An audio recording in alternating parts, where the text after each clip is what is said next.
કરીએ તો ઈરાનની રાજધાની તહેરાનમાં અમેરિકા અને ઇઝરાયેલે ભયંકર હુમલો કર્યો છે। ઈરાનમાં તેલ ભંડારના સંબંધિત ઠેકાણાઓ પર હુમલો થતા ચારે તરફ માત્ર તબાહી જ તબાહી નજરે પડી રહી છે। તહેરાનના મહેરાબાદ એરપોર્ટ પર અમેરિકા અને ઇઝરાયેલે એર સ્ટ્રાઇક કરી હુમલા બાદ આખું એરપોર્ટ આગની ઝપેટમાં આવી ગયું।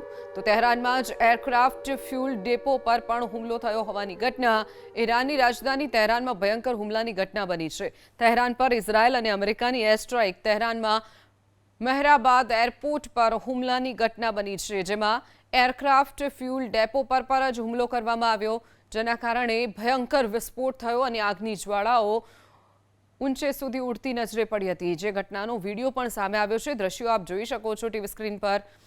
એર સ્ટ્રાઇકથી મહેરાબાદ એરપોર્ટ સળગી ઉઠ્યું હતું અને ચારે તરફ તબાહીના દ્રશ્યો સામે આવ્યા છે।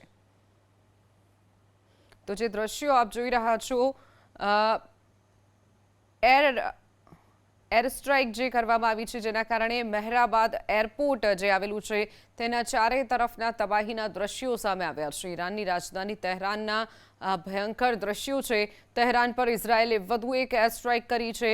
સતત જે બોમ્બમારા ઇઝરાયેલ અને અમેરિકા તરફથી ઈરાનમાં કરવામાં આવી રહ્યા છે, એક બાદ એક તેના જે વિડીયો સામે આવે છે, ખૂબ જ ડરાવના ભયાનક વિડીયો એક બાદ એક સામે આવી રહ્યા છે।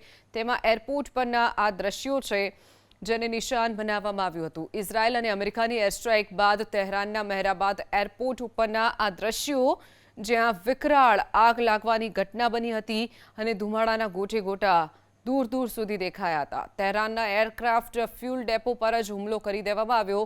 તો એર સ્ટ્રાઇકથી મહેરાબાદ એરપોર્ટ આખું સળગી ઉઠ્યું હતું। જે દ્રશ્યો આપ જોઈ રહ્યા છો ઈરાનના તહેરાનના છે। ઇઝરાયેલ અને અમેરિકાના હુમલામાં વધુ એક હુમલામાં આ પ્રકારના દ્રશ્યો સામે આવ્યા છે।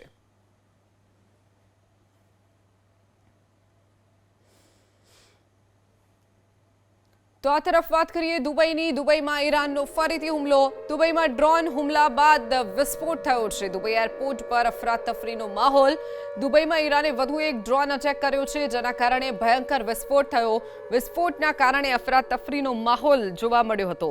તો દુબઈના મરીન વિસ્તારમાં પણ ડ્રોનથી હુમલો કરવામાં આવ્યો છે, જે બાદ સ્થાનિકોમાં અફરાતફરી મચી ગઈ હતી। તો દુબઈમાં વધુ એક હુમલો ઈરાને કર્યો છે। ઈરાની ડ્રોન જે દુબઈમાં એરપોર્ટ વિસ્તારમાં જ પડ્યું હતું, જેના કારણે આગ લાગવાની પણ ઘટના બની હતી। ભયંકર વિસ્ફોટ થતાં એરપોર્ટ પર જે હાજર પ્રવાસીઓ હતા તેમાં પણ નાસભાગ મચી ગઈ હતી। તો આ તરફ વાત કરીએ કુવૈતની। કુવૈત પર ઈરાનનો મોટો હુમલો। ડ્રોનથી કુવૈતમાં હુમલા બાદ કુવૈતમાં આગ લાગવાની ઘટના, ઇમારતમાં આગ લાગવાની ઘટના બની હતી। કુવૈતના આ દ્રશ્યો છે। એક બાદ એક જે ખાડી દેશોને ઈરાન ચપેટમાં લઈ રહ્યું છે, તેમાંથી કુવૈત પણ બાકાત નથી। કુવૈત પર પણ ઈરાને મોટો હુમલો કર્યો છે। ડ્રોનથી હુમલો કરતા કુવૈતમાં જે ઇમારત આવેલી હતી તેમાં આગ લાગવાની ઘટના બની હતી। જે દ્રશ્યો આપ જોઈ રહ્યા છો, એક બહુમાળી ઇમારતમાં ભયંકર આગ લાગવાની ઘટના સામે આવી છે। કુવૈતમાં ડ્રોનથી હુમલો ઈરાને કર્યો અને એક આખી બહુમાળી ઇમારત જે આવેલી હતી તેને આગની ચપેટમાં લઈ લીધી હતી। તો કુવૈતના દ્રશ્યો છે। ઈરાને વધુ એક ડ્રોન અટેક કુવૈતમાં પણ કર્યો છે। એક બાદ એક જે ખાડી દેશોમાં હુમલા ઈરાન કરી રહ્યું છે, ત્યારે કુવૈતમાં પણ આ પ્રકારે હુમલા બાદ આગ લાગવાની ઘટના સામે આવી છે। તો ઇઝરાયલ પર હિઝબુલ્લાનું કાઉન્ટર અટેક।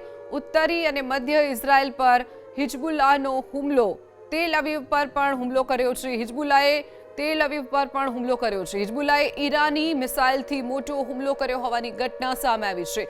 ઇઝરાયેલે આયરન ડોમની મદદથી હુમલાને નિષ્ફળ બનાવી દીધો હોવાનું પણ સામે આવ્યું છે। જે દ્રશ્યો આપ જોઈ રહ્યા છો, હુમલાના આ દ્રશ્ય છે।